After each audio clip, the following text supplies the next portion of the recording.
እኔ ከሌለው ትግራይ ትጥፋ እያለ ያለው የነ ደብረጽዮንን ቡድን በቃ የሚባልበት ሁኔታ መውጣት አለበት። ስለዚህ አሁን ለዚህ ሁሉ ችግር ምንጭ ኤርትራ ውስጥ ሆነ ከኤርትራ ደግሞ ወደ ባዕድ ሌሎች ኢትዮጵያን ሊጎዱ የሚችሉ ኃይሎች የሚመነጩ ሆነ ዋና ሰንሰለቱ የሚታሰረው ኤርትራ ላይ ነው ማለት ነው። ድጋሚ ህዝብን ለተመሳሳይ ጦርነት ለመዳረግ መሞከር በራሱ ከምን የመነጨ ነው የሚያስብ? ለዚህ ሁሉ ገብተንበት ያለነው አዘቅትና ትምስምስ እኮ የዚህ የኢህአዴግ መንግስት ጣጣ ነው። አሰብ የኢትዮጵያ ነው፣ በህግም የኢትዮጵያ ነው፣ በታሪክም የኢትዮጵያ ነው።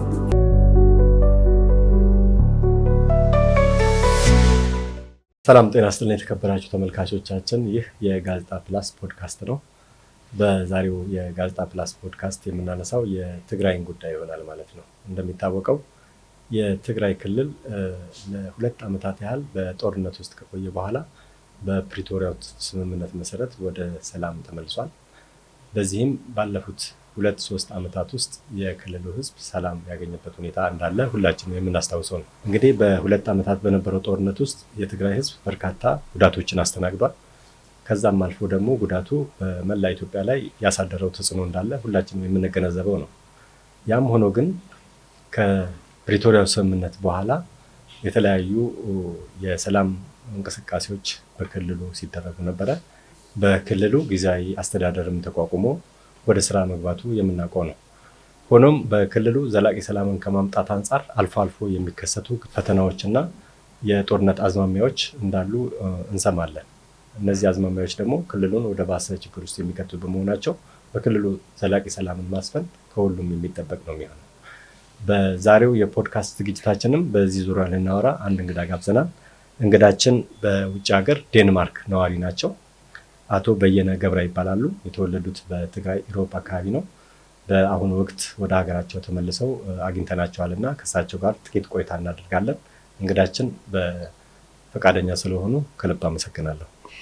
ይህንን እድል ስለሰጠኝ በጣም በከፍተኛ ደረጃ አመሰግናለሁ።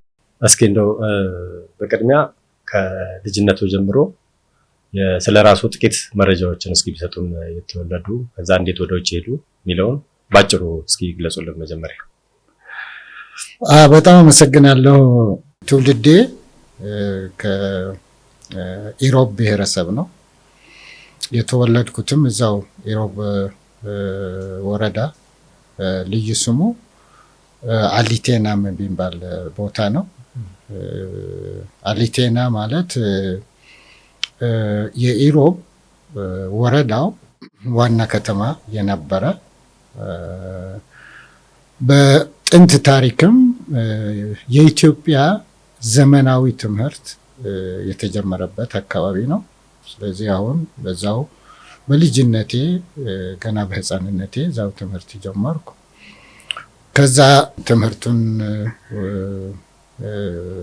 ወደ አንደኛ ደረጃ ስጨርስ ወደ ትግራይ አዲግራት መጥቼ ሁለተኛ ደረጃ ትምህርቴን እዛ አዲግራት ተማርኩ።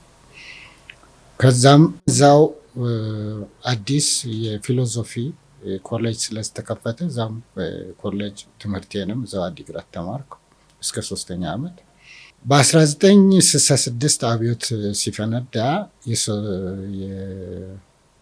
የ3ኛ ዓመት የፊሎሶፊ ትምህርት ጀምሬ ያለ ነው አብዮት የፈነዳው። ልክ ከአብዮቱ መፈንዳት ጋር የነበረው የተማሪው እንቅስቃሴ ወደ ፖለቲካ ድርጅቶች ትግል ሲያድግ በዛም ጊዜ አክቲቭ ከነበሩ የፖለቲካ ድርጅቶች አንዱ የኢትዮጵያ ሕዝብ አብዮታዊ ፓርቲ ኢህአፓ፣ እሱን ተቀላቀልኩ። በዛው ትግል የዛው የፓርቲው የትጥቅ ትግል ክፍል እዛው ስለተጀመረ እዛው አዲኢሮብ እዛው ከውጭ የመጡት ጆይን አድርጌ እዛው ትጥቅ ትግል ከጀመሩት አንዱ ነኝ። ከዛ ስደት ዓለም በሱዳን ኖሬያለሁ። በስደት ዓለም በሱዳን እያለሁ ደርግ ወድቆ ኢህአዴግ ስልጣን የያዘበት ጊዜ የዛን ጊዜም የአክቲቭ የኢህአፓ አባል ስለነበርኩ የህወሓት ሰዎች ከሱዳን አሳፍነው ኢትዮጵያ አምጥተው 5 ዓመት በህወሓት ብቸኛ ቁጥጥር ስር ባለው እስር ቤት ውስጥ ቆይቻለሁ። ከዛ በዓለም ሰብአዊ መብት ድርጅቶች ትግልና በመጨረሻም እነሱም በምንም አይነት መንገድ ምንም አይነት እንትን ሊያገኙብን ስላልቻሉ ከ5 ዓመት በኋላ ያለምንም ፍርድ ተለቅቄ ኢትዮጵያ ውስጥ መኖር አትችልም እንደመባል አይነት ሁኔታ ውስጥ ከእስር ተፈትቼ ወደ 1 ዓመት ከአዲስ አበባ ውጭ መንቀሳቀስ በማልችልበት ሁኔታ ቆይቼ ከዛ በቃ ደንማርክ ወጣሁ። ደንማርክ ወጥቼም ደንማርክ አይ ቲንክ በፈረንጆች አቆጣጠር ነው በዛን ጊዜ እንትን እንዲያመቸኝ 1997 ደንማርክ ወጣሁ። ከዛን ጊዜ ጀምሮ በቃ ደንማርክ በስደት እኖራለሁ። በስደት እያለሁ በተለይ በኢትዮጵያ ለውጥ ሲመጣ ጠቅላይ ሚኒስትር ዶክተር አብይ የሚመራው ቡድን ለማንኛውም ውጭ ያለ ኢትዮጵያዊ ነጻነት ተፈቅደዋል ሲባል የዛን ጊዜ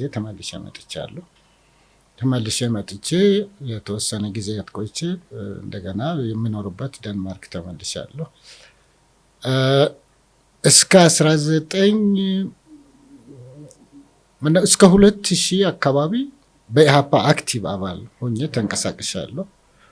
ከ2000 በኋላ ግን የኢህአፓንን ትግል አቁሜ ሞር በዚህ በኢትዮጵያ ሰላም እንዲመጣ በሚደረገው የአክቲቪዝም እንቅስቃሴ ላይ ብዙ ተሳትፌያለሁ።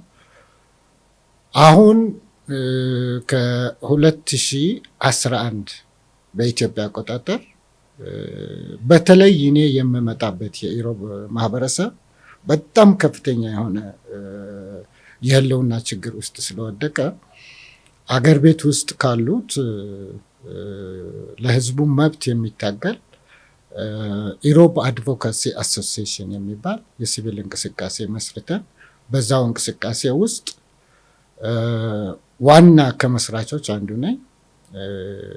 አሁንም የዛ እንቅስቃሴ የቦርድ አባል እና ሰብሳቢም የኢሮብ አድቮካሲ አሶሲዬሽን የቦርድ ሰብሳቢም አባል ሆኜ እታገላለሁ። የኢትዮጵያ ሁኔታን በጣም በቅርበት እከታተላለሁ። አሁን በምንም አይነት የፖለቲካ ፓርቲ ውስጥ ተሳታፊ አይደለሁም። የዚህ የኢሮብ አድቮካሲ ሲቪል አድቮካሲን አራምዳለሁ። ስለዚህ አሁን አጠቃላይ የኔ ባክግራውንድ በጣም በስፋት ልንሄድበት የምንችል ረጅም ታሪክ ያለው ጉዳይ ቢሆንም ባጭሩ በዚህ መልክ ብናስቀምጠው አይከፋም። መልካም። እንግዲህ ባጭሩ እቺን ያህል ካነሳን ያው የትግራይ ወቅታዊ ሁኔታን እንዴት ያዩታል? አሁን ያለበትን ሁኔታ እንዴት ይገመግሙታል በእርሶ እይታ? ኦኬ፣ በጣም አመሰግናለሁ። የትግራይ ወቅታዊ ሁኔታ ባለፈው ይሄ የፕሪቶሪያ ስምምነት ተደርጎ የነ አቶ ጌታቸው ረዳ ጊዜያዊ መንግስት እንደተመሰረተ መጥቻለሁ ኢትዮጵያ። መጥቼም እስከ ትግራይ ሄጃለሁ። እስከ ትግራይ ሄጄ የነጌታቸው ጊዜያዊ መንግስት ትግራይ ውስጥ እስከ የነጌታቸው ጊዜያዊ መንግስት እስከሚመጣ ድረስ ታይቶ የማይታወቅ ልዩ ክስተት የተመለከትንበት ሁኔታን አይቻለሁ። ማለቴ ምን ማለቴ ነው? እስከ የነጌታቸው ጊዜያዊ መንግስት በትግራይ ውስጥ እስከሚመጣ ትግራይ ውስጥ የአንድ ፓርቲ ማለት የህዝባዊ ወያነ ሓርነት ህዝብ ትግራይ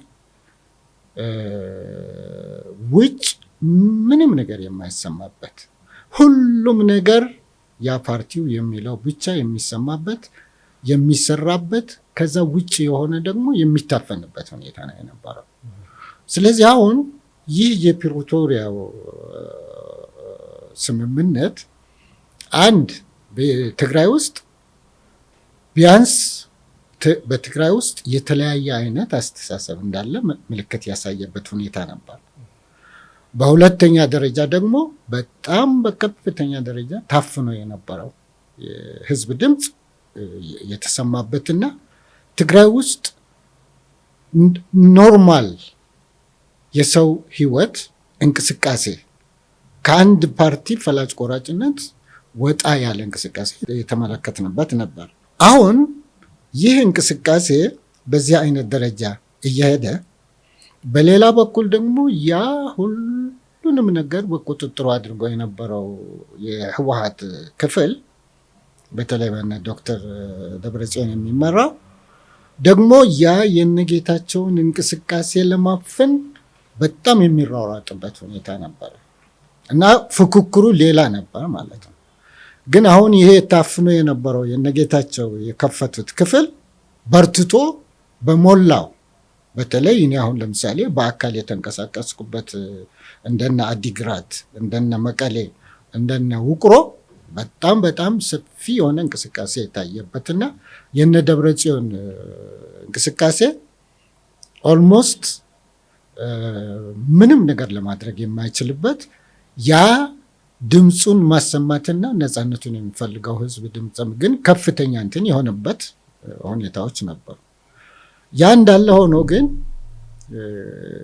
ከትግል አመታት ጀምሮ አሁንም ድረስ ከታች ከቀበሌ ከቤተሰብ ጀምሮ መዋቅር የዘረጋው የደብረጽዮን ክፍል አሁን በከተሞች አሁን እንደነ አዲግራት፣ እንደነ መቀሌ፣ እንደነ ውቅሮ ህዝባዊ እንቅስቃሴ የሚታይበት በገጠሩና በዚህ በትንንሽ ከተሞች ግን ያ የህወሓት ቁጥጥር በከፍተኛ ደረጃ የነበረበት ሁኔታ ላይ ነበር። ያ ስለሆነ የነጌታቸው ኦፕን እንቅስቃሴ የሚታየው እንደነ መቀሌ፣ አዲግራት አይነት ትልልቅ ከተሞች፣ በታች በቀበሌዎች አካባቢ ደግሞ የነ ደብረጽዮን ሁሉንም ነገር የተቆጣጠረበትና የነጌታቸው ወደ ህዝቡ ወደ ታች ለመውረድ ያልቻሉበት ሁኔታ በግልጽ ያየንበት ሁኔታ ነበር። ስለዚህ አሁን በዚህ አይነት ሁኔታ ላይ ስለነበረ በትክክል ጊዜውን ባላስታውሰውም ያ ከታች የነበረው መዋቅራቸው እስከነጌታቸውን ፈንቅለው እነ ደብረጽዮን እነጌታቸው ፓራላይዝ ሊሆን የሚችልበት እንትን ሁኔታ ላይ ተፈጥሮ እነጌታቸውንም ከጌታቸው ጋር ደግሞ በጣም በቅርበት ሲሰሩ የነበሩ እንደነ ጀነራል ጻድቃን የመሳሰሉ አይነት ሰዎች ለህይወታቸው የሚሰጉበት ሁኔታ ተፈጥሮ አሁን እነጌታቸው ከትግራይ የሚባረሩበትና በትግራይ ውስጥ በጀነራል ታደሰ የሚመራ እንደገና ጊዜያዊ መንግስት የተገለበጠበት ሁኔታን እናያለን ማለት ነው። ስለዚህ አሁን ያ ተስፋ ሰጥቶ አሁን በትግራይ ውስጥ የተለያየ አይነት ሌላ ኢትዮጵያ ውስጥ እንደምናየው አዲስ አበባ እንደምናየው አይነት እንቅስቃሴ ትንሽ ጅማሮ ልናይ የጀመርንበት ሁኔታ አሁን እንደገና ወደ ታች የገዘቀዘበትና አፈናው እየባሰ የመጣበት እንትን ሁኔታ እንመለከታለን ማለት ነው። ስለዚህ አሁን የትግራይ ወቅታዊ ሁኔታ በነጌታቸው ተስፋ ትግራይ ህዝብ ካለፈበት ጦርነት ትንሽ ሊያገግምና አሁንም ትግራይ ወደ ኢትዮጵያ የበለጠ ጠጋጋ የምትችልበት ሁኔታ ተስፋ ሲሰጥ የነበረው እንትን እንደገና ወደ መጨለም አይነት እንትን ሁኔታ ላይ እየሄደ ያለ ነው። አሁን ከማየውና ከአንዳንድ ከጓደኞቼን ከማገኘው ኢንፎርሜሽን አሁን ተስፋው እንደገና ወደ ቁልቁለት እየተጓዘ ያለበት እንትን ሁኔታ ነው የማየው ማለት ነው። አጠቃላይ የትግራይ ሁኔታ በጣም አስጊ ነው የሚለው አይነትን ቃል ብጠቀም በዚሁ ብናየው ጥሩ ይመስለኛል። መልካም እንግዲህ ባለፈው ጊዜ ቅድም እርስዎ እንደጠቀሱት በተለይ ከአንድ ዓመት ወዲህ የጀነራል ታደሰ ወረደ የጊዜያዊ ርዕሰ መስተዳደርነት ቦታውን በያዙበት ወቅት ቃል የገቧቸው ነጥቦች ነበሩ፣ ወደ 8 የሚደርሱ ነጥቦች። እነዛ መካከል አንደኛው በተለይ የመልሶ የማቋቋም ቀደም ሲል በተለያዩ ምክንያቶች መሳሪያ አንግቦ የነበሩትን እና በጦርነት ሂደት ውስጥ የነበሩትን መልሶ የማደራጀት እንቅስቃሴ አንደኛው ነበረ። ሌላው ደግሞ የተፈናቀሉትን የመመለስ ሂደት ነበርና ይህንን መንግስት በተደጋጋሚ ፌዴራል መንግስቱ ይሄ ጉዳይ ተግባራዊ እንዲሆን ጥያቄ የሚያቀርብበት የሚገፋበት ሂደት እያለ በሌላ በኩል ደግሞ ይሄ ነገር ወደ መሬት ወርዶ የማይታይበት ሁኔታ እንዳለ ይሰማልና ይሄ ከምን የመነጨ ነው ብሎ ያስባሉ እርሱ? ጀነራል ታደሰ ወረደ ይሄ ባለ 8 ነጥብ የስምምነት ውል ሲፈራረሙ ላይቭ በቴሌቪዥን ስለነበረ በጣም በቅርበት ተከታትቼዋለሁ። አሁን እነዚህ 8 የስምምነት ነጥቦች ጊዜ ሳይወስዱ መተግበር የሚገባቸው በሂደት ደግሞ የሚተገበሩ ናቸው። አሁን ጀነራል ታደሰ ከፈረሟቸው ስምምነቶች ጊዜ ሳይወስዱ ሊፈጸሙ ከሚችሉ ጉዳዮች አንዱ ለምሳሌ ተፈናቃዮችን ወደ ቀያቸው መመለስ ምንም ጊዜ ሊፈጽ የማይገባው ጉዳይ ነበር። ግን ጀነራል ታደሰ ስልጣን ላይ ከመጡበት ጊዜ ጀምሮ እስካሁን ስንት ጊዜ ሆነናል? እነዚህ ተፈናቃዮች አሁንም ቢሆን በዛው በነበሩበት ቴንዳ ውስጥ ነው እየኖሩ ያሉት። እንዲያውም ባለፈው ጊዜ ለምሳሌ ደንማርክ ያለው የሽር አካባቢ ላይ ያሉ ተፈናቃዮች ያነሱ የሚኖርበት እንትን ላይ ዝናብ በጣለው ዝናብ እንዳለ ጎርፍ ሆኖ ተፈናቃዮቹ በጎርፍ ውስጥ እያየንበት ሁኔታ ነው ያለው። ስለዚህ አሁን ጀነራል ታደሰ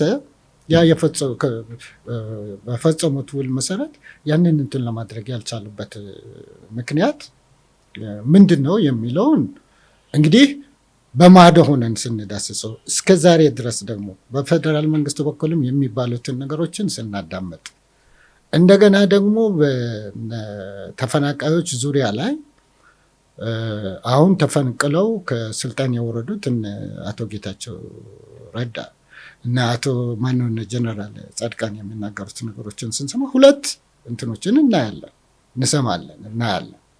ስለዚህ እንደ ሁኔታዎችን መገምገም እንደምንችል ሰዎች ደግሞ ችግሩ የት ላይ እንዳለ በደንብ ለማየት ቀላል ነው። እስከ ዛሬ ድረስ በፌደራል መንግስት በኩል ነበር የሚባለው። ፌደራል መንግስት ለመመለስ ዝግጁ ነው። ግን አሁንም እምቢ እያሉ ያሉና የተለያየ ሰበብ እየፈጠሩ ያሉት አሁንም እዛው ያሉት የህወሓት ሰዎች ናቸው እያለ ነው። ያ መሆኑን ልክ በማስረጃ እናያለን ማለት ነው። ሌላው በጣም በቀላሉና በቶሎ መፈጸም የነበረበት የዲዲአር ጉዳይ ነው። ቢያንስ አሁን ለምሳሌ ብዙ ታጣቂው አሁን ለሁለት እየተከፈለ ሌላ በሚቀጥለው ልናየው የምንችለው ችግሩን እየመጣ ያለው የታጣቂ ጉዳይ አንድ እልባት ሊያገኝ የሚችልበት ሁኔታ ላይ መሄድ የሚገባው ማስፈጸም ነበረበት። ያንን ነገርም አላደረገም። ስለ ሌላው የትግራይ አካባቢ ላይ ቃል የገባው በትግራይ ውስጥ እነጌታቸው ሊያደርጉት ያልቻሉ በደብረ ጽዮን የህወሓት ቡድን ምክንያት ማለት ነው። አሁን በትግራይ ውስጥ መመስረት የሚገባው የጊዜያዊ መንግስት አቃፊ መሆን አለበት። አቃፊ አደርጋለሁ የሚል ፊርማ ነው የፈረመው።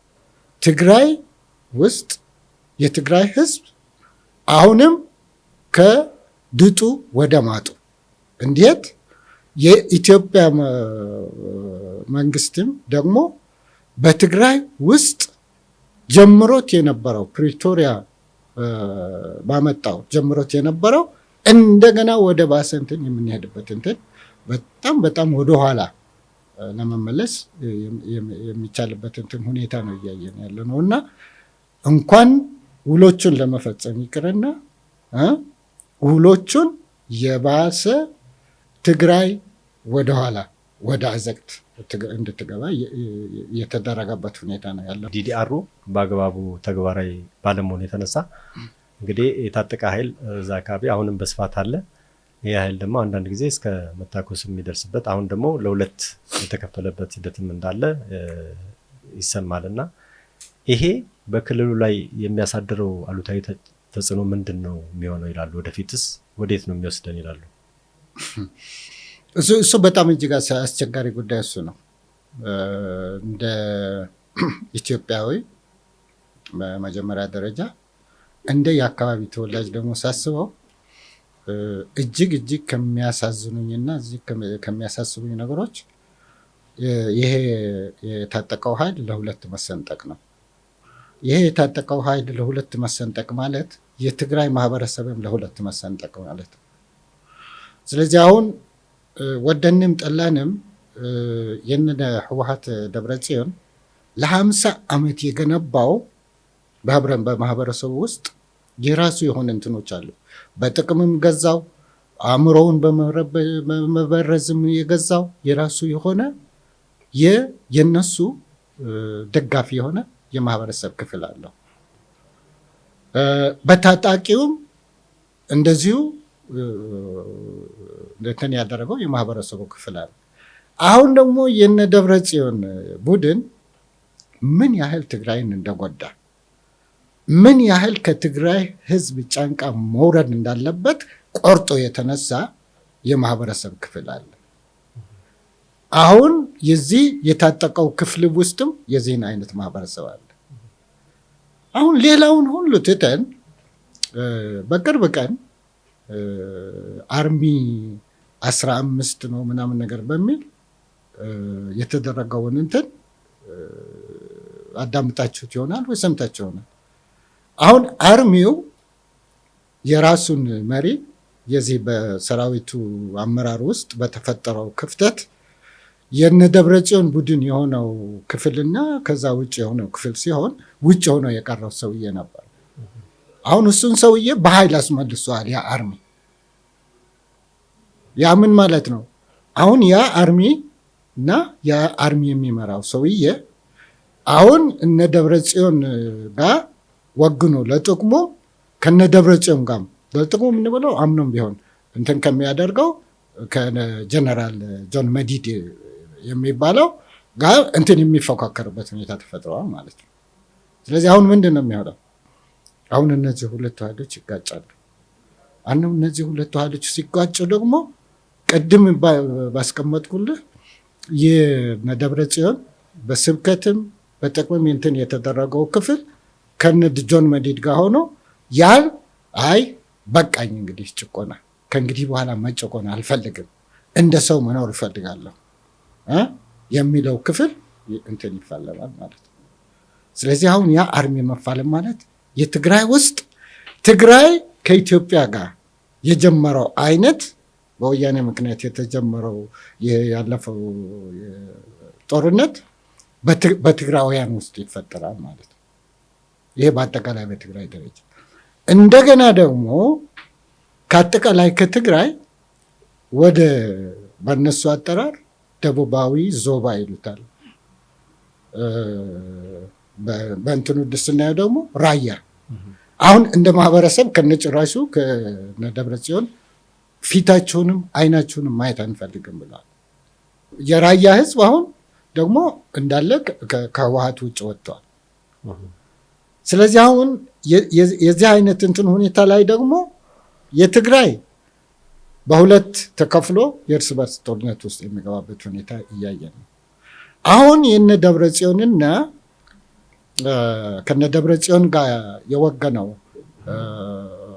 የታጠቀው ኃይል ደግሞ አዲስ ግንኙነት ከኤርትራ መንግስት ጋር እንደገና ደግሞ አሁን በዚህ በፋኖነን ምናምን ነገር ብለው በአማራ ከሚንቀሳቀሱት ጋር የሚያደርጉበት ሁኔታ ተፈጥሯል ማለት ነው። እኔ ከሌለው ትግራይ ትጥፋ እያለ ያለውን የነ ደብረጽዮንን ቡድን በቃ የሚባልበት ሁኔታ መምጣት አለበት። በቃ የሚባልበት ሁኔታ ላይ እንዲመጣ ደግሞ የትግራይ ህዝብ በተለይ የትግራይ ኤሊት እና የትግራይ የሃይማኖት መሪዎች እንዲሁም ደግሞ የሀገር ሽማግሌዎች ይሄ ዝም ብሎ ነገሩን አድበስብሶ ማለፍ አሁን የሚቻልበት ሁኔታ አክትመዋል። ነጩን ነጭ ጥቁሩን ጥቁር ማለት የሚጀመርበት ሁኔታ ላይ እየተመጣ ነው። ስለዚህ አሁን የትግራይ ሽማግሌዎች፣ የትግራይ ምሁራን፣ የትግራይ የፖለቲካ ድርጅቶች በምንም በቃ ማለት መቻል አለባቸው። ያንን ነገር በሚያደርጉበት ጊዜና ይህንን ለማድረግ በሚያስችለው ደግሞ የኢትዮጵያ ፌዴራል መንግስት አሁን እያደረገው ካለው በላይ ያንን ሁኔታ እንዲመጣ መስራት የሚገባውን ነገር እንትን ማድረግ መቻል አለበት። ዋናው አሁን ግን ኳሱ ያለው ትግራይ ኤሊት፣ የትግራይ ተደራጅተናል የሚሉ የትግራይ ምሁሮች ኃይሎች ጉዳይ ነው እና አሁን ሌላ ወደ ጦርነት መግባት ገብተህ ልትፈጀው የምትችለውን የሰው ኃይል በቃን ብሎ አሁን በሁሉም የትግራይ ከተሞች በአንድ ጊዜ የሚነሳ ህዝባዊ አመፅ እስከ መነሳት ድረስ ሁሉ መሄድ መቻል ያለበት ይመስለኛል። ያ ካልሆነ ግን ነገርየው በጣም እጅግ አስቸጋሪና አደገኛ ሊሆን የሚችል ከትግራይም አልፎም ለኢትዮጵያም አደጋ የሚያመጣ ጉዳይ ይመስለኛል። ምናልባት እንዲሆን ነው በትክክል እንዲህ አይነት ነገር ውስጥ የሚገባው ከምን የመነጨ ነው ብለው ያስባሉ? በተለይ በአቶ ኢሳያስ የሚመራው የኤርትራ መንግስት ሁልጊዜ በችግር ኢትዮጵያንም ራሱንም ከቶ ከችግር ለመውጣት በምንም አይነት መንገድ የማይችል ስርዓት ነው። ስለዚህ አሁን የኤርትራ መንግስት እየተነሱበት ያሉ የራሱ ተቃዋሚዎች አሉት። ስለዚህ አሁን ኤርትራ ውስጥ በስልጣን ላይ እንዲቆይ ደግሞ የሚፈልጉት ሁልጊዜ ለኢትዮጵያ ደግሞ ችግር እየሆነ እንዲቀጥል የሚፈልጉት የኤርትራ መንግስት ብቻ አይደለም፣ ሌሎችም በኢትዮጵያ ውስጥ የሚፈጠሩ የኢትዮጵያ ችግር ሆነው እንዲቀጥሉ የሚፈልጉ ቡድኖችን የሚረዱ ሌሎች ትልልቅ የውጭ ጠላቶች አሏት ኢትዮጵያ። አሁን ለምሳሌ በስም ለመጥቀስ እንትን ከምናደርገው ከዚህ ከአባይ ጋር በተያያዘ የግብፅ እንትን አለ። ስለዚህ አሁን የኤርትራ መንግስት በኤርትራ ውስጥ የሰራውን ስራ አይ ቲንክ ማንኛውም አይን ያለው ሰው ሊያዩ የሚችል ጉዳይ ነው። ኤርትራ ከኢትዮጵያ ከተገነጠለች በኋላ ወዴት ሄደች የሚለውን በምናይበት ጊዜ ባድማ ሁና የኤርትራ ወጣት በባህርም የሚያልቀው እያለቀ እየተሰደደ እንትን የሚያደርግበት አሁን ደግሞ በትክክል ስታቲስቲኩ የለኝም፣ ግን አዲስ አበባ ብቻ ስንት የኤርትራ ወጣት ነው ተሸክማ ያለችው? ይህንን ያፈራ መንግስት ነው ማለት ነው። አሁን በሌላ በኩል ደግሞ በኢትዮጵያ ውስጥ በአባይ ምክንያት ያለውን ነገር የሚያውቅ ለዚህ ደግሞ ዋና እንትን ሆኖ በዚህ በሶማሊያም በኩልም በምንም በኩልም ትርምስ በኢትዮጵያ ውስጥ እንዲመጣ የሚፈልግ የነበረ መንግስት ነው። ስለዚህ አሁን የኤርትራ መንግስት የሚፈልገው ዋናው ነገር ምንድን ነው? እኔ እንድኖር ኢትዮጵያ መታመስ አለባት የሚል ፖሊሲ ያለው መንግስት ነው። ስለዚህ አሁን በምንም አይነት መንገድ ሊገናኙ የማይችሉ የነበሩ የቲፒኤልኤፍ እና የፋኖ ኃይሎች ከኤርትራ መንግስት መገናኘት የሚያሳየን ሁልጊዜ የችግሩ የኛ የቲፒኤልኤፍንም የፋኖውንም ችግር ምንጭ ኤርትራ ላይ መሆኑን ነው የሚያሳየን ማለት ነው። ስለዚህ አሁን ለምሳሌ የኢትዮጵያ ችግር ቢያንስ ግብፅ ሩቅ ሆና የምታደርገው ኤርትራ ባይኖር የኤርትራ መንግስት ባይኖር ቢያንስ በሩቁ እንትን ልንከላከለው እንችል ነበር። አሁን የኤርትራ መንግስት ባይኖር የነ ቲፒኤልኤፍም የነ ፋኖም ችግርም በቀላሉ እንትን ልንቆጣጠረው እንችላለን። የዚህ ሁሉ መሰረት እንትን የሆነው የኤርትራ መንግስት ነው። ስለዚህ አሁን ከዚህ አኳያ የኤርትራ መንግስት ጋር የሚኖረው ጉዳይ እስካልደረቀ ድረስ ሁልጊዜ በተለያየ ጊዜ በተለያየ ሰበብ በኢትዮጵያ ውስጥ የሚፈጠሩ የውስጥ ችግሮች ዋና ለዚህ ችግሮች ማነው መፈልፈልና ማደግ ምንጩ የኤርትራ መንግስት ነው የሚሆነው ማለት ነው። አሁንም እኮ የቲፒኤልኤፍ በትግራይ ውስጥ እየፈጠረው ያለው ትርምስ አሁንም ከፋኖ ጋር ፋኖ ጥምረት ነው ምናምን ነገር ብለው መቀሌ ሐውልት ላይ የፋኖ ባንዲራ እና የቲፒኤልኤፍ ባንዲራ ይዘው የሚወጡበት እንትን ነው። ይሄ በገሃድ እያየን በግልጽ እያየን ያለ ነው እንትን ነው። ለዚህ ደግሞ ዋናው ቤዝ የኤርትራ መንግስት ነው። እነዚህ የቲፒኤልኤፎችም አሁንም ደብረጽዮንም ከነሱ ጋር የተጠቁ ጀነራሎችም አሁን ይህን ሁሉ እንትን እያደረጉ ያሉት ቢያንስ ከግብፅ ጋር በሚያገኘው መንገድ ማንኛውንም የምንፈልገውን እርዳታ ኤርትራ ይሰጠናል። በትግራይና በአማራ አካባቢ ላይ ደግሞ እንትን ማድረግ ካልቻልን ደግሞ ጉዝጓዛችን ወይም ደግሞ በዛችን ኤርትራ ይሆናል ብለው እንትን እያደረጉ ያሉት እንቅስቃሴ ለመሆኑ አይ ቲንክ ከማንም የተሰወረ ነገር አይደለም። ስለዚህ አሁን ዋናው የኛ የኢትዮጵያውያን ችግር ራሱ ከጅምሩ ጀምረን እንትን በምናይበት ጊዜ በአቶ ኢሳያስ የሚመራ የኤርትራ መንግስት ነው ብሎ ማስቀመጥ ይቻላል። ስለዚህ አሁን ከኤርትራ መንግስት ጋር እኔ በጦርነት ችግሩን መፍታት አለብን በሚለው እንትን አላደርግም። የኤርትራ መንግስት እና የኤርትራ ችግር በራሱ በኤርትራውያን መፈታት አለበት። ቢያንስ በኤርትራ በእነሱ በኩል ለሚደርስ በእነሱ አማካኝነት ወደ ኢትዮጵያ ለሚገባው ችግር ግን ማድረቅ የምንችልበትን እንትኑ ላይ ግን አሁን ይበልጥ እንትን አድርገን መስራት አለብን። ችግራችንን በግልጽ ማወቅ አለብን። ከዛን አሁን በኤርትራ ሰላም ከሆነች እኛ ኢትዮጵያውያን ሰላም እንሆናለን። ሰላም ሆነን ደግሞ በጋራ ልናድግ የምንችልበት እድሉ በጣም ሰፊ ነው። ስለዚህ አሁን ለዚህ ሁሉ ችግር ምንጭ ኤርትራ ውስጥ መሆኑን ከኤርትራ ደግሞ ወደ ባዕድ ሌሎች ኢትዮጵያን ሊጎዱ የሚችሉ ኃይሎች የሚመነጭ መሆኑ ዋና ሰንሰለቱ የሚታሰረው ኤርትራ ላይ ነው ለማለት ነው። ምናልባት ግን አሁን እነዚህ ኃይሎች ከኤርትራ ጋር አሁን እንደዚህ ሄደው ለመጣበቅ ሲፈልጉ በትክክል የኤርትራ መንግስት ወይ የኢሳያስ መንግስት ከዚህ ችግር ያድነናል ወይም ደግሞ ይከላከለናል ብለው ያስባሉ? ኤግዛክትሊ እነሱ ያስባሉ ማለት አሁን በተለይ ከራሳቸው ውጭ ሌላን የማያዳምጡ ሰዎች የኤርትራ መንግስትም እንኳን ለነሱ ጥግ ሊሆን ለራሱም ጥግ የሚሆንበት እንትን ሁኔታ የለም። አሁን ቢያንስ የተወሰነ ብረት አለ። አሁን ደብረጽዮን እና የነሱ ተከታዮች ዋና ፎከስ ትግራይ ውስጥ አሁንም ቢሆን እንትን አለን ነው። ህዝብ አለን፣ ቤዝ አለን። አሁንም ቢሆን ያንን ቤዛችን ተጠቅመን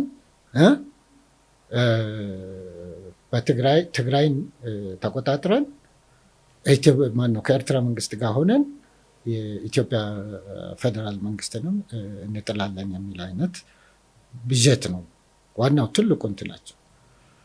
አሁን እንግዲህ እንደ መንግስት ብዙ አይነት እንትኖች ስላሉት ምን እያደቀዱ ነው ምን እያሰቡ ነው አላውቅም። ግን እየቆዩ በሄዱ ቁጥር ግን ነገሮች የበለጠ እንትን አሁን ለምሳሌ የነራያ የነምናምን እንቅስቃሴ በኃይል ለመጨፍለቅ እንትን እያደረጉ ነው። ከፕሪቶሪያው ስምምነት በፊት እነዚህ ኃይሎች የነበሩበት ሁኔታ ይታወቃል። የመጨረሻው ደረጃ ላይ ተደርሶ ነው ስምምነቱ የተደረገውና ኃይላቸው ምን ላይ እንደደረሰ ይታወቃልና ዳግም አሁን እንደዚህ አይነት ነገር መቀስቀስ በትክክል አሁን በጦርነት ስልጣን ማግኘት እንችላለን እናሸልፋለን ብሎ ከማሰብ ነው ወይስ ምንድነው? መልሶ እዛው ወደ ጦርነት ድጋሚ ህዝብን ለተመሳሳይ ጦርነት ለመዳረግ መሞከር በራሱ ከምን የመነጨ ነው ብሎ ያስባሉ? ይሄ የሚመነጨው እነዚህ ሰዎች በኢትዮጵያ የፈጸሙት ወንጀል አለ።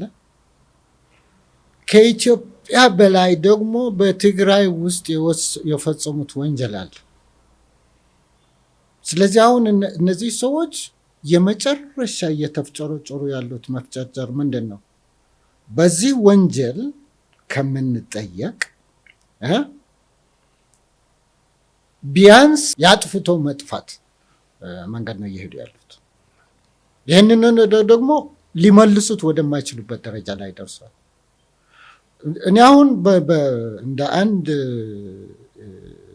ጥሩ ፈላጊ ለነዚህ አይነት ነገሮችንም ቀዳዳ መፍጠር መቻል አለብን እስከሚለው ደረጃ ሁሉ እሄዳለሁ። እነዚህን ሰዎች የትግራይ ህዝብ በትክክል እንትን አድርጎ እናንተም እንደ ቢያንስ ባለፈው በፈጸማችሁት ወንጀል ሪኮንሲሊየሽን የሚደረግበት ሁኔታ እንድንፈጥር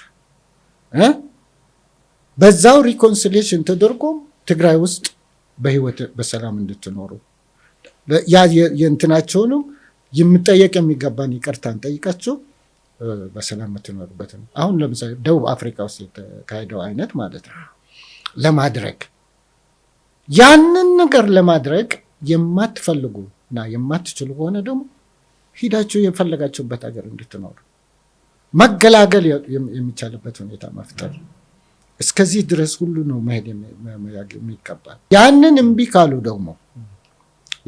ካሉ አሁን የቀረኝ የመጨረሻ መፍትሄ ራሱ እነሱ እስከዛሬ ድረስ በተለያየ መንገድ ማለለው እንትን እያደረጉ ያሉትን ህዝብ ከነሱ ነፃ ማውጣት ነው። እነዚህን ከነሱ ነፃ አውጥተህ ግን እነዚህን ሰዎችን በስማቸው ጠርተህ እከሌ እከሌ እከሌ እከሌ የሚባሉ ከዛሬ ዕለት ድረስ እንትን መጣቸው እጃቸውን ካልሰጣችሁ ወይም ደግሞ እንደዚህ እኛ በምንላቸው ኮንዲሽን ካልሄዳችሁ እኛው ራሳችሁ እርምጃ እንወስድባቸዋለን። የትግራይ ህዝብ ማለት መቻል አለበት። ኢናፍ ኢዝ ኢናፍ ማለት መቻል አለበት። የትግራይ ህዝብ ኢናፍ ኢዝ ኢናፍ ለማለት ደግሞ አሁን ጥሩ ሂደቶች እየታዩ ናቸው። የትግራይ ኤሊት የዛሬ ዓመት ከሚያሳየው በላይ እነዚህ ሰዎች ላይ በግልጽ እንትን እያደረገ ነው። አሁንም ቢሆን ግን ለምሳሌ የሚቀረው ስቴፕ አለ። ለምሳሌ አሁን በእንትኑ ደረጃ በኢትዮጵያ ደረጃ የተሰራው ጥፋት እና በትግራይ ደረጃ ላይ የተሰራው ጥፋት በዚህ ኢቨን ራሱ አሁን የዚህ የቅርብ ጊዜ ጦርነቶችን በምንመለከት ማለት ነው ሁሉንም ነገር ኢትዮጵያና የኢትዮጵያ ኃይል ላይ የማላከክ ከዚህ አባዜ ማውጣት መቻል ያለብን ይመስለኛል። የኢትዮጵያ ሰራዊትም በለው የኢትዮጵያ መንግስትም የፈጸመው ነገር በቅጡ የሚታይበት እንደገና ደግሞ ራሱ ተጋሩ ላይ የተፈጸመው ነገር ነው በቅጡ የሚታይበት መድረኮች እንዲመቻቹ አሁን ኢትዮጵያ አትሊስት እድል ሰጥታለች። ፕሪቶሪያ ብሎ እንትን በተደረገው ነገር ላይ እኮ የኢትዮጵያ ሰራዊት እነ መቀሌን እነ ምናንቴን ለመቆጣጠር ቀናቶች ብቻ ነው ቀርተውት የነበር። ያ የሚያሳየው ምንድን ነው? በኢትዮጵያ በኩል ፍላጎት አለ። አሁን ቢያንስ የጠፋው ጥፋትም ካለ ለዛው ጥፋት በምክክርም በህግም ሊዳኝ የሚችልበት ሁኔታ ላይ ለመፈለግ እንትን አለ። ስለዚህ አሁን ከዚህ ከኢትዮጵያውያን ጋር ያለው እንትኑን ደግሞ ማጠናከር መቻል አለበት። የትግራይ ኤሊት የትግራይ ፖለቲካ ከኢትዮጵያ ጋር መጣበቅ አለበት። የኢትዮጵያ ፖለቲካ ዋና መሰረት የነበረው ትግራይ እኮ ከኢትዮጵያ ፖለቲካ በዚህ አይነት ሁኔታ የተነጠለው በቲፒኤልኤፍ በዚህ ባሳለፍነው 30 ምናምን ዓመታት ጊዜ ውስጥ ነው እንጂ የኢትዮጵያ እኔ አሁን ራሴ አባል ሆኜ የተሳተፍኩበት የፖለቲካ ፓርቲ በኢትዮጵያዊነት ደረጃ የነበረው ማለት ነው ኢህአፓ የኢህአፓ ማዕከላዊ ኮሚቴ ከትግራይ ህዝብ ቁጥር አንጻር ስታየው ማለት ነው ኦልሞስት ከግማሽ በላይ ከትግራይ የነበረበት ፓርቲ እኮ ነው። ያ አይነትና የዚህ አይነት የኢትዮጵያ መሰረት የነበረው ህዝብ እኮ ነው ዛሬ ኢትዮጵያ አይደለንም በሚለው ብሬን ዎሽ ተደርጎ እንትን ተደርጎ ያለውና አሁን ለምሳሌ የትግራይ ኤሊት በዚህ ዙሪያ ላይ በደንብ መስራት መቻል ያለበት ይመስለኛል። ያንን ነገሮችን እየሰሩ ያሉትን ነገሮች ደግሞ በግልጽ የኢትዮጵያ መንግስት መደገፍ አለበት። አሁን ለምሳሌ ራያውን በዚህ አይነት ሁኔታ ላይ መጥተዋል። እኔ ከእንግዲህ በኋላ በራያ አካባቢ በእነዚህ በነ ደብረ ጽዮን በኩል የሚደረገው እንትኑ ላይ የፌዴራል መንግስት ትዕግስቱ መብቃት መቻል ያለበት ይመስለኛል። በሌላው በትግራይ አካባቢ ለሚነሱ ነገሮችንም በደንብ በቅርበት መከታተል ያስፈልጋል ይመስለኛል። እንደገና ደግሞ ለዚህ ሁሉ ዋና መሰረት የሚሆነው መሪ ስለሆነ ትግራይ አሁን በትክክል ሁሉም የትግራይ ማህበረሰብ ሊሳተፍበት የሚችል አሸጋጋሪ ወይም ጊዜያዊ መንግስት እንዲመሰረት ማድረግ መቻል ያለበት። አሁን የትግራይ ውስጥ የዛ አይነት ጊዜያዊ መንግስት አትሊስት በአመራር ደረጃ የለም። ስለዚህ አሁን ይሄ በጣም ልናስብበትና ሊታሰብበት የሚገባ ይመስለኛል። መልካም። እንግዲህ ሌላው ደግሞ የሚነሳው ምንድን ነው? በተለይ አሁን ከጦርነቱ ወዲህ በትግራይ አካባቢ ማዕድን ዘረፋ ላይ የተሰማሩ በርካታ ኃይሎች አሉ የሚል ነገር ይነሳል። በተለይ እዛ አካባቢ የተለያዩ ቡድኖች እንዳሉ እና በህገ ወጥ መንገድ ወርቅን ጨምሮ በህገ ወጥ መንገድ በማውጣት በመሸጥ ለዚህ አይነት ለጦርነት የመጠቀም ሁኔታዎች የመዘጋጀት ሁኔታዎች እንዳሉ እንዲህ አይነት ነገሮች ሁሉ ይነሳሉ እና ከዚህ ጋር ተያይዞስ ምናልባት ምንድን ነው መደረግ ያለበት? ምንድን ነው ያለው ነባራዊ ሁኔታ? ለዚህ ሁሉ ማን ነው ይህንን እያደረገ ያለው የሚለውን ማየት ነው። ያንን ሁሉ እያደረገ ያለው አሁንም ቢሆን ከኔ ውጭ ማንም ሌላ ኃይል ሊኖርበት አይገባም የሚለው የህወሓት ፖሊሲ ነው። አሁን ህወሓት ተሰንጥቆ ይህንን ነገር ደግሞ እያደረጉ ያሉት በአንድ ቤተሰብ የሚመራው ቢያንስ አሁን የነ ደብረ ጽዮን ቡድን የምንለው ወገን ነው። ስለዚህ አሁን የዚህ የማዕድኑ ምን ተደረገ በአካባቢው በዚህ በኬሚካል እንዴት ተበከለ የሚባለው አይ ቲንክ በአካባቢው ስለሌለው ዝርዝር እንትን የለኝም። የነዚህ ሁሉ ዋና መሰረት ግን እነዚህ ሰዎች ስለሆኑ እነዚህን ሰዎችን ማስቆም ብቻ ነው። ያ የማዕድን ነገርም እንዲፈታ ከተፈለገ ያ ከኤርትራ ጋር ያለው ትስስርም እንዲቋረጥ ከተፈለገ ያ ማንኛውም የሚደረጋቸውን ነገሮችን እንትን ለማድረግ ከተፈለገ ይህ ቡድን እንዲቆም ማድረግ ነው። ይህ ቡድን እንዲቆም ለማድረግ ደግሞ አሁን ቢያንስ በትግራይ ደረጃ የሚፈልጉ ኃይሎች አሉ። ከነዚህ ኃይሎች ጋር በጣም በቅርበትና ምንድነው በክትትል በተከታታይነት መስራት ነው። ያ የዚህ አይነት ጣጣው ይህ ቡድን ከጠፋ ወዲያውኑ ወደ ትክክለኛ እንትን ለማምጣት የምትችልበት እድሉ በጣም ሰፊ ነው። ስለዚህ መሰረቱን ማድረቅ ነው። እነዚህ የኬሚካል አምራቾች ከማን ጋር ሆነው ማን ነው ለነሱ ዋና መጠጊያ ሆኗቸው እየሰራ ያለ የሚለውን ማወቅ ነው። አሁን ይሄ ቡድን እንደገና ደግሞ ራሳቸው ከዚህ ቡድን ጋር ተጣብቀው ያሉ የጦር ጀነራሎች ናቸው። የዚህ ወርቁና የዚህ የማዕድኑ አውጪዎች የዚህ በኬሚካል ሀገሩን እየበከሉ ያሉት። ስለዚህ እንዴት እናቁመው፣ እንዴት እናድርቀው የሚባለው ነገር ስታደርግ መሰረቱን ማድረግ ብቻ ነው። ያ መሰረቱን ለማድረግ ደግሞ መሰረቱ አሁን የት እንደሆነ በግልጽ ታውቋል።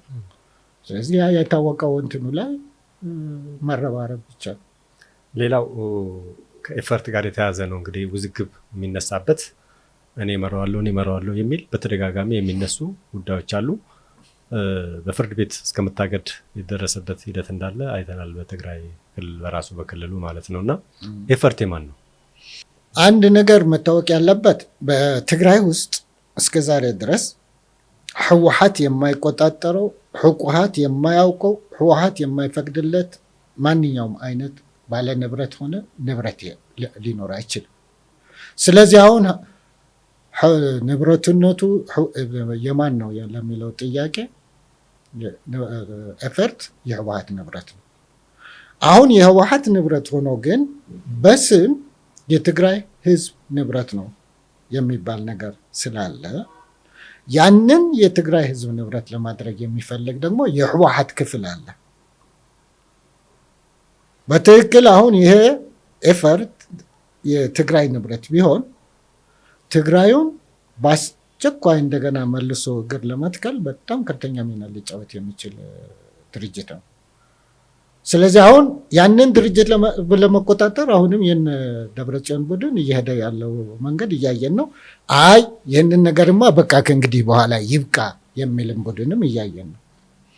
ስለዚህ አሁን ኤፈርት የትግራይ ህዝብ ንብረት ነው ብዬ እኔ እንትን አላደርገውም። ብዙ ዝርዝር መረጃና ኢንፎርሜሽን ባይኖረኝ ግን የማን ነው መሆን ያለበት የምትለው ብትለኝ የትግራይ ንብረት ነው መሆን ያለበት። እኔ እንዲያውም ከትግራይ አልፎ የኤፈርት ማለት ነው።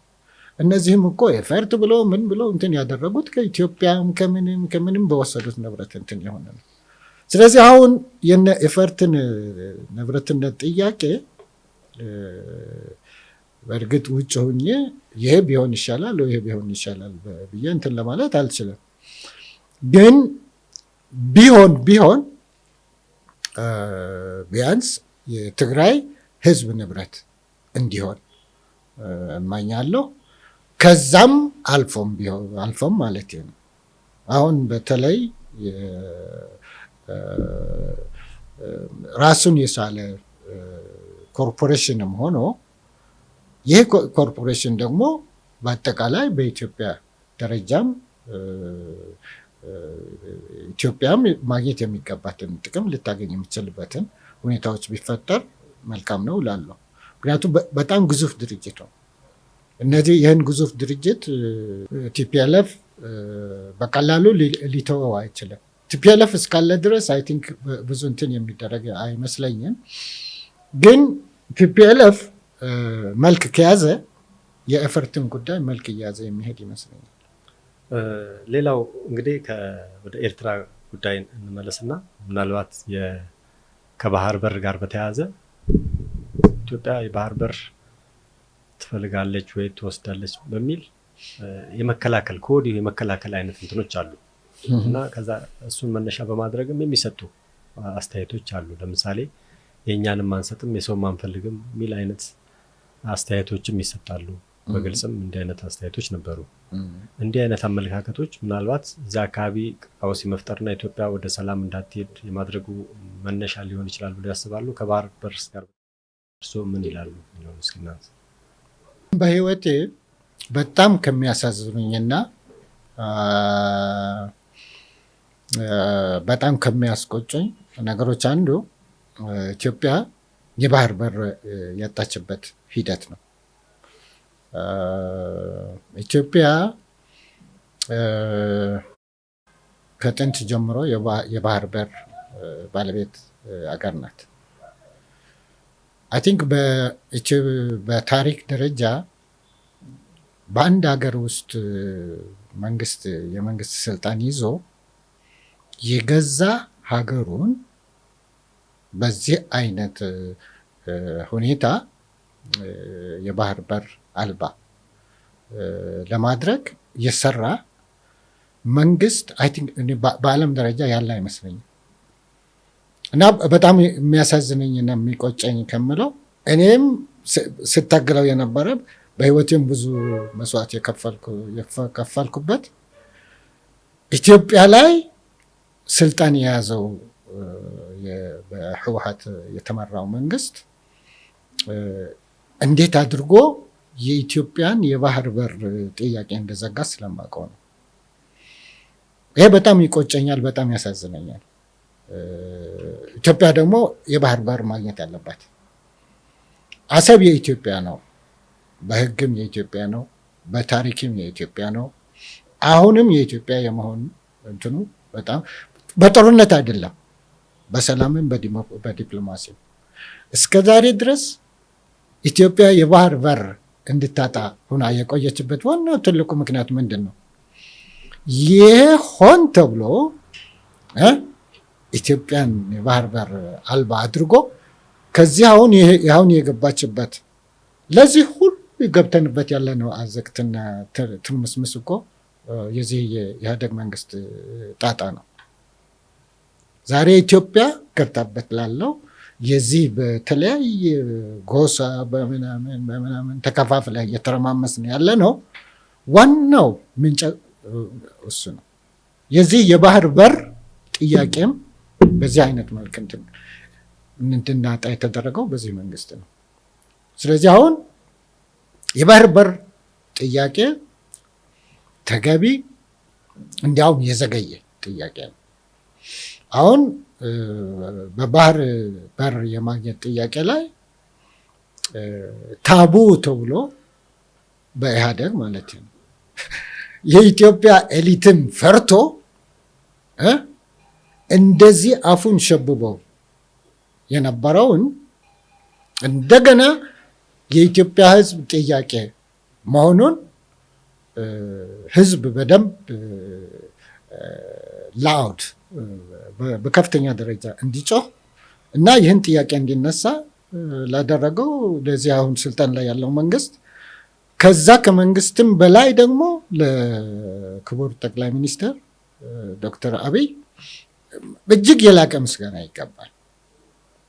ታፍኖ እንትን ተደርጎ ተዘግቶ የነበረ ጥያቄ እንደገና እንዲመደረጉ ማለት ነው። እና አሁን ያ ከተደረገበት ጊዜ በኋላ ያለው የዚህ የባህር ጥያቄ ተገቢነትና የባህር ጥያቄ ደረጃ እየደረገ ያለው የህዝቡ ንቅናቄም የዲፕሎማሲ ንቅናቄው የምንም ንቅናቄም በጣም የሚያበረታታ ነው። መገፋት ያለበት ጥያቄ ነው። እውነትም እንትን እንነጋገር ከተባለ ማለት ነው የባህር በር ጥያቄ ማንኛውንም በሰላማዊና በዲፕሎማሲያዊ መንገድ ማድረግ የምንችለውን ነገር ሁሉ ማድረግ አለብን። የህልውናችን ጥያቄም ስለሆነ አይ ቲንክ ልንገፋበት የሚገባ በራሳችን መንግስት የተካድንበት ያ መንግስት ክዶ ደግሞ ለዚህ ለመብታችንና ለህልውናችን እስከዛሬ ድረስ እኛም እንደ ኢትዮጵያውያን ማለት ነው ተኝተን የነበርንበት አሁን ግን ከእንቅልፋችን ተነስተን ጥያቄውን በተገቢ ደረጃ ላይ እየገፋን ያለንበት ገፍተን ደግሞ እኔ አሁን በተቻለ ፍጥነት የባህር በር ጥያቄ የምናገኝበት ሁኔታዎች ላይ መሄድ መቻል አለብን። ለዛ ደግሞ አሁንም ቢሆን የቃሌ ለሌላ ትርጉም እንዳይሰጥ ለዚህ በዲፕሎማሲው በዚህ በሰላማዊ መንገድም ፖሲብል ስለሆነ እሱን መግፋት አለብን። ኢቭን ከኤርትራውያን ወንድሞቻችንም ጋር የባህር በር በሰላማዊ መንገድ የምናገኝበት ከኤርትራውያን ወንድሞቻችን እኔ አሰብ ብቻ አይደለም ኢቭን ከኤርትራውያን ጋር ወደ ድሮ እንትናችን የምንመለስበት መንገድ ድረስ ሁሉ ለመሄድ እድሉ በጣም ክፍት ነው። ስለዚህ አሁን ግን የዚህ የባህር በር ጥያቄ ፍላጎታችንን ግን ጀምረነዋል። በዛ በተጀመረው ደግሞ አሁንም ቢሆን ተገፍቶ መቀጠል ያለበት መከፈል የሚገባው መስዋዕትነትም ካለን እስከ መስዋዕትነት እንደ መንግስትም እንደ ማህበረሰብም ልንከፍልበት የሚገባ ጥያቄ ነው በሚለው ነው የማየው። አሁን በዚህ ጀምራው ያባለውና እየሄደችበት ባለትበት እድገት የባህር በር ጥያቄ ከመጣ በአንዴ ትለማለች፣ ታድጋለች። በቃ አይደለም ምንድነው ይሄ አንተ እኔ ጥሩ ነገር ሳገኝ ለኔ መጥፎ መመኘት ምን ይባላል በአማርኛ አላውቅም። የቅናት ነው። ቅናት፣ ምቀኝነት ነው እንጂ ኢትዮጵያ የባህር በር ጥያቄ አግኝታ ኢትዮጵያ ኤርትራ የበለጠ ትጠቅማታለች እንጂ የምትጎዳት ምንም ጉዳት እንደሌለ በደንብ ጠንቅቀው። ቅናት ነው በቃ አንደኛ ቅናት ነው። ሁለተኛ ነገር ደግሞ ኢትዮጵያ የባህር በር ካገኘች አሁን እያደረገችው ያለው የልማት ግስጋሴ በእጥፍ የሚጨምር መሆኑን ስለሚያውቁ ኢትዮጵያ እንድትበለጽግ የማይፈልጉ ኃይሎች ፍላጎት ነው። ያ ደግሞ የኢሳያስ ዋናው ተልእኮ ይህች ሀገር እንዳታድግ፣ ይህች ሀገር እንዳታብር፣ ይህች ሀገር ወደ አንድነት እንድትመጣ የምትፈልጉ ኃይሎችን ተልእኮ ማሳካት ስለሆነ ያንን በዚህ ምክንያት ነው። ሌላ ምንም ምክንያት የለውም። በመጨረሻ አቶ በየነ ለትግራይ ህዝብ በተለይ ባለፉት እንግዲህ ለ2 ዓመታት ከፍተኛ መስዋዕትነት ከፍሏል። ከዛም በፊት የከፈላቸው መስዋዕትነቶች አሉ። አሁን ደግሞ ወደ ሌላ ጦርነት፣ ወደ ሌላ ግጭት ለማስገባት ጥረት የሚያደርጉ ኃይሎች አሉ በአካባቢው በጉያው። ከዚህ ጋር ምንድን ነው የሚጠበቅበት? ምን ማድረግ አለበት ይላሉ? ለምሁራንም ለሚመለከታቸው ሁሉ የሚያስተላልፉ መልእክት ካለ? አሁን ነጭን ነጭ ጥቁርን ጥቁር ማለት የምንቀደድበት የመጨረሻ ምዕራፍ ላይ ደርሰናል። ስለዚህ አሁን የትግራይ ኤሊት የነደብረ ጽዮን እና አሁን ለነደብረ ጽዮን ዋናው ምርኩስ ሆነው እንትን እያገለገሉ ያሉ ከዚህ ከኮር በላይ ነን የሚሉ ጀነራሎችን በቃችሁ ማለት መቻል አለበት። የእናቴ ቀሚስ አደናቀፈኝ፣ እንደዚህ ነው፣ እከሌ ትናንትና እንደዚህ ነበረ፣ እከሌ እንደዚህ ትናንትና ነበረ፣ አይሰራም። መጀመሪያ እንዳን። ለዚህ ለደህንነታችን የኢትዮጵያ ፌዴራል መንግስት እንቅፋት አይደለም።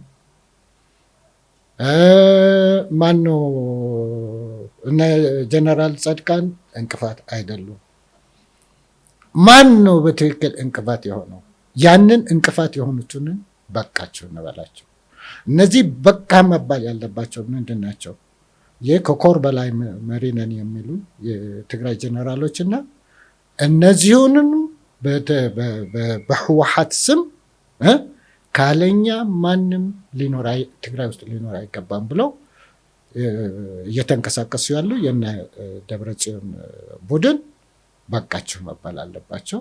ለዚህ በቃችሁ መባል የዚህ ሁሉ በዚህ በውስጣችን ለሚደረጉ ፍልፍሎች ዋና ከኤርትራ በትግራይ ከትግራይ ወደ አማራ ምናምን እያደረገ ስለሆነ እንቅስቃሴ እንትን የሚደረገው ያንን ጦርነት ማስቆም መቻል አለበት። ያንን ጦርነት ለማስቆም ደግሞ መጓዝ የሚገባውን ጉዞ ሁሉ በትክክል እንትን መድረግ መቻል አለበት ይላሉ።